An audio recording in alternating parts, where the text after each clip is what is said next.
നമസ്കാരം. കേട്ടറ്റ് സിംപ്ലിഫൈഡ് എന്ന യൂട്യൂബ് ചാനലിൻ്റെ പുതിയൊരു വീഡിയോയിലേക്ക് എല്ലാവർക്കും സ്വാഗതം. നമ്മളിന്ന് വിദ്യാഭ്യാസ മനഃശാസ്ത്രം അല്ലെങ്കിൽ സൈക്കോളജിയാണ് ഡിസ്കസ് ചെയ്യാൻ പോകുന്നത്. ഇത് നമ്മളെ DLED ടെക്സ്റ്റ് ബുക്കിലെ സെമിസ്റ്റർ 1 ടെക്സ്റ്റ് ബുക്കുമായി ബന്ധപ്പെട്ടെടുത്തിട്ടാണ് നമ്മൾ വീഡിയോ ചെയ്തേക്കുന്നത്. ഇപ്പോൾ നമ്മൾ തിയറിയാണ് പറയുന്നത്. ഇതിന് ശേഷം നമ്മൾ MCQs അടങ്ങുന്ന ഒരു വീഡിയോ അപ്ലോഡ് ചെയ്യുന്നതാണ്. ഇപ്പോൾ വിദ്യാഭ്യാസ മനഃശാസ്ത്രം എന്താണെന്ന് മാത്രം നമ്മൾ അറിഞ്ഞിരുന്നാൽ മതി. മനഃശാസ്ത്രത്തിൻ്റെ പ്രധാന ശാഖയാണിത്. അധ്യാപനത്തിലും പഠനത്തിലും മനഃശാസ്ത്ര സിദ്ധാന്തങ്ങൾ എങ്ങനെ പ്രയോഗിക്കാമെന്നാണ് ഇത് പഠിപ്പിക്കുന്നത്. അപ്പോൾ രണ്ട് പ്രധാനപ്പെട്ട നിർവചനങ്ങളുണ്ട്. BF സ്കിന്നർ പറഞ്ഞതും പിയാഷെ പറഞ്ഞതും. സ്കിന്നർ പറഞ്ഞത് അധ്യാപനം, പഠനം എന്നിവ കൈകാര്യം ചെയ്യുന്ന ശാഖയാണ് വിദ്യാഭ്യാസ മനഃശാസ്ത്രം. അപ്പോൾ അധ്യാപനവും പഠനവും കൈകാര്യം ചെയ്യുന്ന ശാഖയാണ് വിദ്യാഭ്യാസ മനഃശാസ്ത്രം എന്ന് പറയുന്നത് BF സ്കിന്നറാണ്. പഠനബോധന പ്രക്രിയയുടെ ശാസ്ത്രമാണ് വിദ്യാഭ്യാസ മനഃശാസ്ത്രമെന്ന് പിയാഷെയും അഭിപ്രായപ്പെട്ടു. ഇപ്പോൾ വിദ്യാഭ്യാസ മനഃശാസ്ത്രത്തിൻ്റെ പ്രാധാന്യം എന്താണെന്ന് നമുക്ക് ചോദ്യങ്ങളിൽ വരാറുണ്ട്. കുട്ടിയുടെ പ്രകൃതി മനസ്സിലാക്കാൻ, ലക്ഷ്യങ്ങൾ നിർണ്ണയിക്കാൻ, പാഠ്യപദ്ധതി തയ്യാറാക്കാൻ, പഠനബോധന രീതികൾ മെച്ചപ്പെടുത്താൻ, വ്യക്തിവ്യത്യാസങ്ങൾ തിരിച്ചറിയും. ഓരോ കുട്ടികളും വ്യത്യസ്തരാണ്. അപ്പോൾ ആ വ്യത്യസ്തത പുലർത്തിക്കൊണ്ട് വേണം നമ്മൾ ക്ലാസ് റൂം പ്രവർത്തനങ്ങൾ കൈകാര്യം ചെയ്യാം. അപ്പോൾ അതൊക്കെയാണ് വിദ്യാഭ്യാസ മനഃശാസ്ത്രത്തിൻ്റെ പ്രാധാന്യം എന്ന് പറയുന്നത്. അപ്പം ഇനി മനഃശാസ്ത്ര പഠന സമീപനങ്ങൾ കുറച്ചുണ്ട്. ഇതിൻ്റെ ഡീറ്റെയിൽഡായിട്ട് നമ്മളൊരു വീഡിയോ അടുത്ത ദിവസം തന്നെ ചെയ്യുന്നതാണ്. അപ്പോൾ ഏതൊക്കെയാണ് മനഃശാസ്ത്ര സമീപനങ്ങളെന്ന് നിങ്ങൾ അറിഞ്ഞിരിക്കുക. ഘടനാ മനഃശാസ്ത്രം, സ്ട്രക്ചറിസം, ധർമ്മ മനഃശാസ്ത്രം, ഫങ്ഷണലിസം, വ്യവഹാര മനഃശാസ്ത്രം, ബിഹേവിയറിസം, മനോവിശ്ലേഷണം അല്ലെങ്കിൽ സൈക്കോ അനാലിസിസ്, മാനവിക മനഃശാസ്ത്രം, ഹ്യൂമനിസം, വൈജ്ഞാനിക മനഃശാസ്ത്രം, കൊഗ്നിറ്റീവ്. നമുക്ക് മനഃശാസ്ത്ര ഗവേഷണ രീതികളാണ് നമ്മളുടെ ഇന്നത്തെ പ്രധാനമായിട്ടും ചാപ്റ്ററിൽ 1 പഠിക്കാനുള്ളത്. അതിലോട്ട് നമുക്ക് കടക്കാം. ഒന്നാമത്തേതാണ് ആത്മനിഷ്ഠ രീതി അല്ലെങ്കിൽ ഇൻട്രോസ്പെക്ഷൻ. ഇൻട്രോസ്പെക്ഷൻ എന്ന് പറഞ്ഞു കഴിഞ്ഞാൽ നമ്മൾ ഉള്ളിലോട്ട് നോക്കി നമ്മൾ സ്വന്തമായി ചെയ്യുന്ന വിശകലനം. അതാണ് ഇൻട്രോസ്പെക്ഷൻ എന്ന് പറയുന്നത്. അപ്പോൾ ഇതിൻ്റെ വക്താക്കളാണ് വില്യം വൂണ്ടും എഡ്വേർഡ് ടിച്ച്നറും. ഓക്കെ. രണ്ടാമത്തത് നിരീക്ഷണ രീതിയാണ്, ഒബ്സർവേഷൻ. നമ്മൾ സ്ഥിരം ചെയ്യുന്ന കാര്യമാണ്. 2 രീതിയിലാണ് ഉള്ളത്. പരോക്ഷ നിരീക്ഷണവും ഭാഗഭാഗിത്വ നിരീക്ഷണവും. പരോക്ഷ നിരീക്ഷണത്തിൽ നമ്മൾ നിരീക്ഷിക്കുന്ന വ്യക്തികളുടെ ഒപ്പം ഉണ്ടാവില്ല, നമ്മൾ പുറത്തിരുന്നിട്ടായിരിക്കും നിരീക്ഷിക്കുന്നത്. മറ്റേതിലാകട്ടെ നമ്മൾ ഗ്രൂപ്പിനൊപ്പം ചേർന്ന് അതിലൊരു വ്യക്തിയായിട്ട് നമ്മൾ എന്ത് ചെയ്യുന്നു, ആ ഗ്രൂപ്പിൻ്റെ പ്രവർത്തനം നിരീക്ഷിക്കുന്നു. സ്വഭാവ പഠനത്തിൽ ആദ്യകാല രീതിയാണിത്. ഒരു വ്യക്തിയുടെ വ്യവഹാരത്തെ നേരിട്ടിട്ടാണ് നമ്മൾ എന്ത് ചെയ്യുന്നത്, നമ്മൾ കാണുന്നതാണ് നിരീക്ഷണത്തിൽ ഏർപ്പെടുത്തുന്നത്. അടുത്തത് പരീക്ഷണ രീതി, എക്സ്പെരിമെൻ്റൽ മെത്തേഡ്. 1879 ജർമ്മനിയിലെ ലിപ്സിംഗിൽ ആദ്യ മനഃശാസ്ത്ര ലബോറട്ടറി സ്ഥാപിച്ച വില്യം വൂണ്ടാണ് ഇതിൻ്റെ പിതാവ്. വില്യം വൂണ്ട് ആവിഷ്കരിച്ച രീതിയാണ് പരീക്ഷണ രീതി. ഓക്കെ. അടുത്തത് അഭിമുഖമാണ്.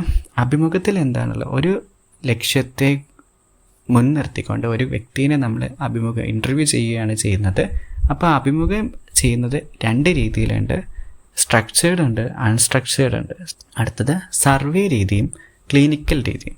സർവേ രീതിയിൽ സ്വഭാവ സാഹചര്യങ്ങൾ വലിയൊരു ഗ്രൂപ്പിൽ നിന്നുള്ള വിവരശേഖരണമാണ് സർവേ. ആസൂത്രണം, സാമ്പിൾ തിരഞ്ഞെടുക്കൽ, വിവരശേഖരണം എന്നീ വിവിധ ഘട്ടങ്ങളുണ്ട്.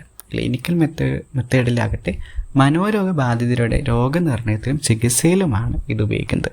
പിന്നെ സാമൂഹിക ബന്ധ പരിശോധനകളാണ് ഉള്ളത്. ഗ്രൂപ്പിലെ അംഗങ്ങൾ പരസ്പരം തമ്മിലുള്ള അവരുടെ ആശയവിനിമയവും അവർ തമ്മിലുള്ള ആ ബോണ്ടും ആണ് നമ്മളിതിൽ അളക്കുന്നത്. സോഷ്യോമെട്രിയും സോഷ്യോഗ്രാമും എന്നിങ്ങനെ 2 ഉണ്ടത്. അതിൻ്റെ അകത്ത് ഇത് ചെയ്തതെന്ന് പറയുന്നത് JL മൊറീനോ ആവിഷ്കരിച്ച രീതിയാണ്. അപ്പോൾ ഇതിൽ പ്രധാനപ്പെട്ട 3 പോയിന്റുകളുണ്ട്. താരങ്ങൾ, ദ്വന്ദ്ങ്ങൾ, ഏകാകികൾ.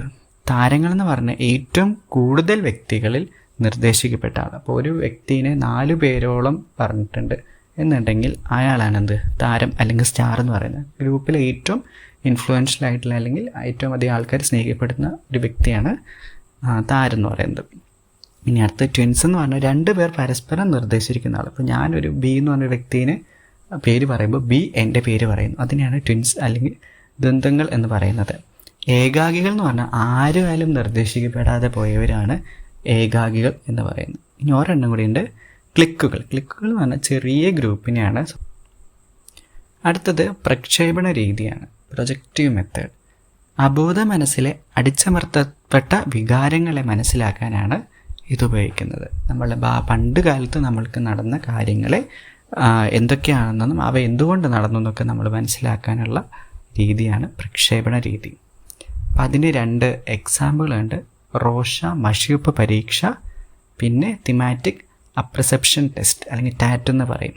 ഇപ്പോൾ ഒന്നാമത്തേൽ മഷി പടർന്ന ചിത്രങ്ങളെ വ്യാഖ്യാനിപ്പിക്കുന്നു, രണ്ടാമത്തേൽ ചിത്രം നോക്കി കഥ പറയുന്നു. ഒരെണ്ണം കൂടിയുണ്ട് വേർഡ് അസോസിയേഷൻ, പദസഹചരത്വ പരീക്ഷ അല്ലെങ്കിൽ വേർഡ് അസോസിയേഷൻ.